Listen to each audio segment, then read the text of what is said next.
booties for black girl nerds.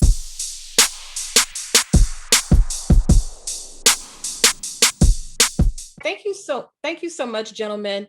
Law and Order, longtime favorite, long storied franchise. You two gentlemen are part of TV history. You've both played parts that I've enjoyed tremendously throughout the courses of your careers, and now that you're together. Beginning with you, Chris, Stabler always had kind of a different approach to policing and everything. So this going into this new unit, the organized crime unit, seems to be a better fit for him. Why do you think that's a better fit for him to work in that capacity instead of going back to the old thing? Yeah, this this task force is, born, and it's meant to be outside the usual hierarchy of policedom. Even where our offices are, they're not in Manhattan. They're in Brooklyn. So he's on the outside looking. He's on the outside looking in to where he used to be. And I just think and hope and work towards.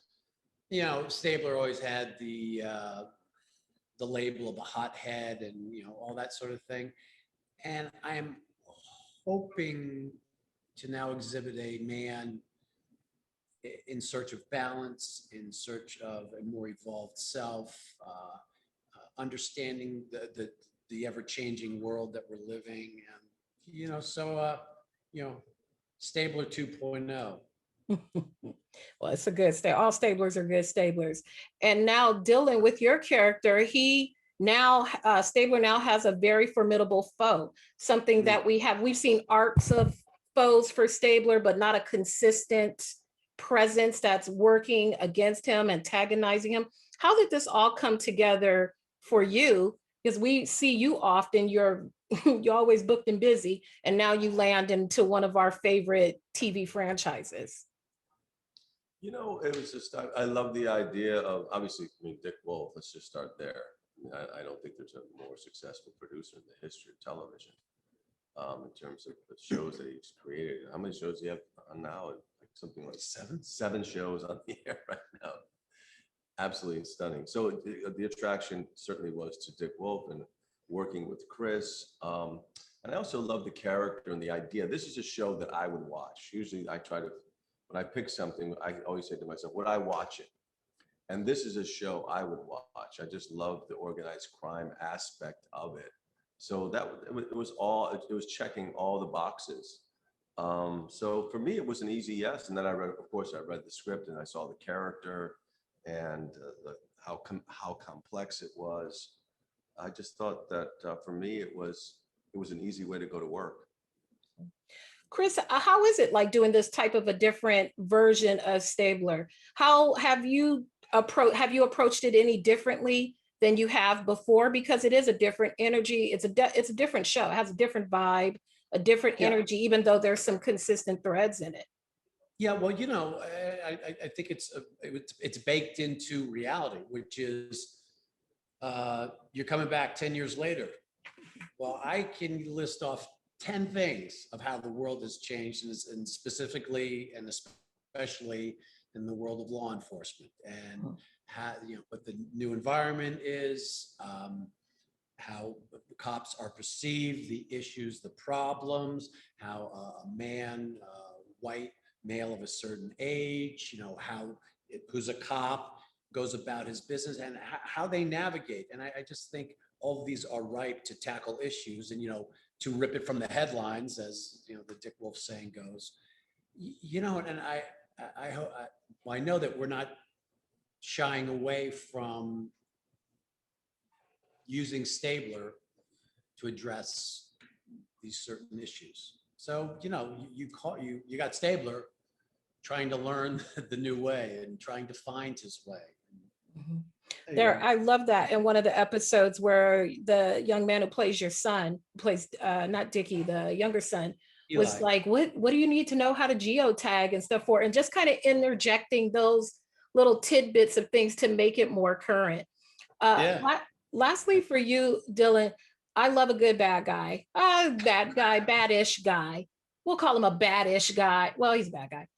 Why is the good-looking bad guy so much more menacing than, say, like the the scientist in the lab. The good looking bad guy is always the dangerous bad guy.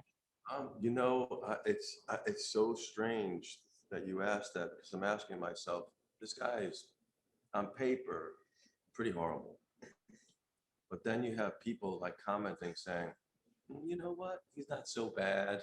No, I would go out with him. I like him. I'm just thinking to myself, I guess these are the same type of people that, you know, write the prisoners when they're in jail. They marry them and have relationships and they have kids. And you're thinking, what? Why? Don't you know that this guy is like a full-time criminal? So it's you know, it's a big question. What is the fascination with bad guys? Why are people so, you know, attracted to them? I can't figure it out. I don't know what it is that people like about them so much. Because in real life, I think in real life, I don't know if you would do that so much, but certainly on television, it works. Oh, I could think of a few people who probably might, you know, now that you say that aloud, I think of Stabler and I think of Richard, and they're on different sides of the spectrum, kind of, but on the same side, you know, like you have Superman and Lex Luthor, and they're both equally smart. They're just on opposite ends of the spectrum. Chris, do you think Stabler and Richard have more in common than different? Although Stabler is working on the side of the law, it's not, you know, beneath him to take a different road. And True. that making him a more formidable type of a foe? Well, I think there are reflective qualities that each man have. I at their core, and this is my opinion, I think they're animals, that they're in touch with that animalness. And we were just discussing about, you know, this when we're together and we have scenes that have conflict, the testosterone rises in the room. So to me, the difference is he's made his decisions on what is right and wrong, what is just. And I know absolutely from my point of view, that's what's gotten Stabler in trouble. This is just. And if something happens that is unjust, I am justified to make it just. Well, you know, it's like, yeah, but that's not always how the system is built, right? And that's how problems have occurred. So, you know, that's the new paradigm that the journey that Stabler has to go through. But I think it's the same thing with him. He can justify killing someone, you know, whatever that machinations are for in his head. Do you know what I mean? So we play by our rules. I am just convinced that mine are the correct rules because I am on the side of good. And I am convinced. I'm convinced too. And I've had a lot of people hate me over the years for this picture.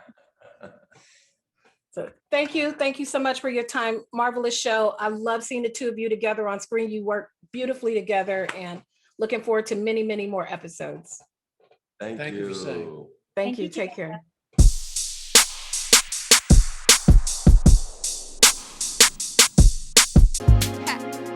Better shake your booties for black girl nerves. Better shake your booties for black girl nerves.